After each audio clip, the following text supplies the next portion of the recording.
Vale, vamos a empezar o tema de cinemática. Entonces, a cinemática naval en que consiste? Consiste en estudar os movimentos dos buques un con respecto de outros, estando ambos buques en movimento. É dicir, estudar o movimento relativo entre dous obxectos que se están movendo. Neste caso, os obxectos son dous buques.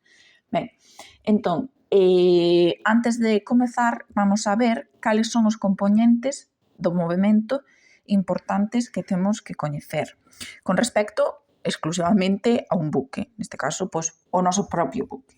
Entonces, os componentes do movimento dun buque son, en primeiro lugar, o rumbo, que se conta dende 0 grados ata 360 grados no sentido das agullas do reloxo, é dicir, cara ao leste. Se vamos a unha rosa de maniobra, que é, digamos, que o instrumento que vamos a utilizar para resolver todos os problemas, xa nos veñen marcados os distintos ángulos na circunferencia con respecto ao norte. Entonces, o rumbo indicaríase dende o 0, pois indo en sentido das agullas do reloxo, pois o rumbo que sexa, que nos indica exactamente a dirección hacia a cal nos diriximos. Entón, por exemplo, se vamos ao rumbo 50, significa que o noso barco, se este rato é o noso barco, pois e nós estamos no centro da circunferencia, pois vamos así, rumbo 50 grados, vale? Ese é o primeiro componente. O seguinte componente do movimento é a velocidade. A velocidade vamos a estudala en unidades normalmente de nudos, que é o mismo que decir que un nudo é igual a unha milla por cada hora. Esa é a unidade que vamos a empregar de velocidade, é dicir, indícanos o espazo que recorremos por unidade de tempo. Se por calquera motivo nos desen a velocidade en kilómetros por hora, en lugar de en nudos, debemos coñecer as equivalencias para transformar esta velocidade de unhas unidades a outras. En concreto, debemos saber que un nudo é igual a 0,51 metros partido de segundo e isto é igual a 1,85 km hora. E existe unha estrategia rápida que podemos utilizar para aplicar e facer unha conversión rápida. Esta estrategia rápida indícanos que a velocidade en nudos é o dobre da velocidade en metros por segundo. Vale? Entón, por exemplo, se nos din que navegamos a 500 metros por segundo, pois para facelo rápido multiplico eses 500 por 2 e vamos a 1000 nudos, que é unha barbaridade, paseime. Entón, por exemplo, vamos a 50 metros por segundo, se nos multiplicamos por 2, iríamos a 100 nudos, que creo que tamén é moito. Bueno, pois se vamos a 10 metros por segundo, multiplicamos por 2, pois vamos a 20 nudos, algo máis razonable, non? Vale, entón, esa regla rápida permítenos convertir metros por segundo a nudos de forma rápida, pero digamos que a forma máis correcta e máis exacta sería aplicar esta equivalencia. Vale. Entón, estes dous parámetros, o rumbo e a velocidade, vannos a marcar as características do movimento do noso propio buque. Pero aparte debemos de ter en conta outros parámetros que vamos a necesitar para os problemas, que son as distancias que recorremos, que nos las van a dar e vamos a utilizar normalmente a unidade de millas, e debemos saber que unha milla son 1,85 km e son 2000 yardas. Vale? E logo, por último, tamén debemos de coñecer a veces que nos van a preguntar outra magnitude que é o tempo. É dicir, o tempo que tardamos en pasar de X distancia ou de X posición a X posición. Entón, para obter tempos, indico aquí que é aconsellable traballar en unidades de millas para a distancia e de nudos para a velocidade. Por que? Porque a velocidade, o tempo, vamos a despexalo da fórmula da velocidade. Sabemos que a velocidade é igual á distancia partido do tempo. Se despexamos o tempo, temos que é igual á distancia partido da velocidade. En distancia vamos a utilizar a unidade de millas, en velocidade a unidade de nudos, ou que é o mesmo, millas partido de hora, de forma que así os tempos nos den en unidades de horas. Vale, entón, esos serían os parámetros básicos. Agora vamos a facer unha serie de definición dunha serie de conceptos que son importantes en cinemática naval, que son o movimento absoluto e o movimento relativo. Entón, empezamos co movimento absoluto. O movimento absoluto é o que sigue o barco de acordo co seu rumbo e coa súa velocidade. Vale? E as distintas posicións que o buque vai tendo na súa derrota, é dicir, na súa ruta, vamos a chamalas as posicións absolutas. Por outra banda, temos o movimento relativo, que sería o movimento que segue un barco respecto do outro que tamén está en movimento. Entón, neste caso, falaríamos, en lugar de rumbos, velocidades absolutas, falaríamos de rumbos relativos, velocidades relativas e tamén de derrotas e posicións relativas. É importante indicar que cando calculamos a derrota relativa de un buque, a iso é o que denominamos a indicatriz. E as distintas posicións nesa derrota relativa vamos a chamalas posicións relativas. Entón, temos aquí no libro unha frase que nos facilitaba entender este concepto. A ver se a vexo. Vamos a ver.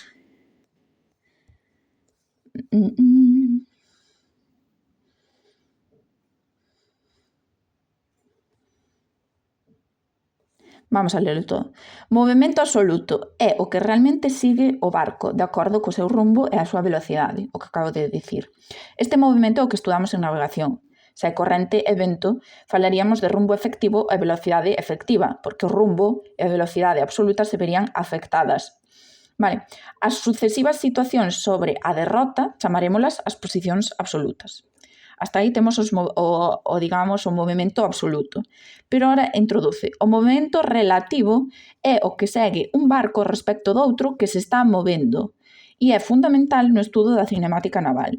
Por exemplo, aquí está a frase que quería. Se o noso buque está fondeado, calquera outro buque que se mova con movimento absoluto respecto do noso, móvese con un movimento absoluto respecto do noso. É dicir, se nós estamos fondeados e observamos o movimento de outro buque, o que estamos observando é un movimento absoluto. Sin embargo, se nós tamén estamos navegando, o que vamos a observar do outro buque é o movimento relativo con respecto a nós, porque ambos estamos en movimento. Por tanto, no movimento relativo xorden unha serie de denominacións. O rumbo relativo, a velocidade relativa, a derrota relativa, e aquí aparece a palabra que vos indicaba, indicatriz, é dicir, a dirección da relota relativa é o que chamamos indicatriz. Fai referencia pois, ao movimento relativo. E é importante destacar que esta indicatriz ou derrota relativa é sempre paralela á dirección da velocidade relativa. Cando fagamos os problemas e calculemos a velocidade relativa, eu aquí teño un feito, dame que a velocidade relativa é esta recta. Vale, pois cando quero calcular a indicatriz, é dicir, a derrota relativa, trazo unha paralela. Vamos, esta sería a indicatriz e vemos como son paralelas. O vector que nos marca a velocidade relativa e a derrota relativa ou indicatriz sempre son paralelas e iso tamén é importante. Vale, e logo temos as posicións relativas, que son as sucesivas posicións sobre a derrota relativa ou sobre a indicatriz. Ben, entón, para facer todos os problemas vamos a utilizar a rosa de maniobra que temos aquí. É importante que nós sempre vamos a estar en este punto. Nós sempre somos o centro e sempre nos vamos a chamar A. Vale? Entón, nós sempre estamos no centro, nós estamos en movimento, pero digamos que a rosa de maniobra avanza con nós. Polo tanto, sempre nos ubicamos aquí. Sin embargo, todo móvil ou todo corpo en que estea quieto, que se atope no noso radar, vamos a ver como se vai movendo, sempre con respecto á nosa propia posición. Por tanto, se nos indica o radar a posición de outro corpo, neste caso un buque que poderemos chamar B, poderemos ubicalo dentro da rosa de maniobra. E como o indicamos a posición relativa dese buque B respecto a nós? Indicamos a súa posición gracias a que nos van a decir a demora e a distancia. É dicir, a demora vaise considerar dende 0 grados. É dicir, vannos a decir, o buque B está a unha demora, neste caso, de 50. Entón, con respecto a nós, iríamos á demora 50, que sería esta. E ese buque B sabemos que está en esa demora. Entón, toda esta liña, dende A ata 50, son posibles demoras a 50. Pero onde está B ao longo desta liña? Pois ese é o segundo dato que temos que ter, que é a distancia a que está B con respecto a nós, que nos la van a dar en millas. Entón, así tendríamos, pois, se nos indican, está a unha distancia de 10 millas, pois ao longo desta recta iríamos a ver onde estaría, onde se ubicaría en función da escala que utilicemos. Se utilizamos esta escala, 10 millas serían 9, 10, serían aquí, vale? Entón, tomaríamos esta distancia, levaríamola aquí e B estaría aquí, porque está sobre a liña de 50, pero a 10 millas de nós. Entón, estaría, pois, por exemplo, aquí. Isto é aproximado. Neste caso deste problema dábame a maior distancia. Vale. Entón, tamén poderíamos calcular os tempos que se obteñen dividindo a distancia absoluta entre a velocidade absoluta ou a distancia relativa entre a velocidade relativa. E outro aspecto a ter en conta é que sempre vamos a chamar ao noso buque coa letra A, vamos a chamar ao seu rumbo como RA e a súa velocidade como VA.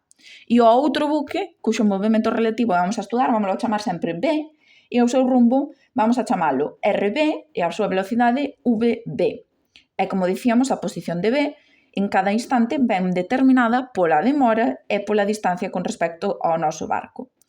Entón, vamos a resolver o primeiro tipo de problemas, que consiste en calcular, vamos a primeiro a ver como se ubica un punto B no mapa e a calcular o triángulo de velocidades, que nos permitiría, coñecendo a posición de B, o seu rumbo e a súa velocidade absolutas, determinar cales son a súa velocidade e os seus rumbos relativos con respecto ao noso propio movimento, e que será, efectivamente, o rumbo e a velocidade que vamos a observar no noso propio radar, porque o noso radar non nos dá rumbos e velocidades absolutas, sino que nos dá relativas.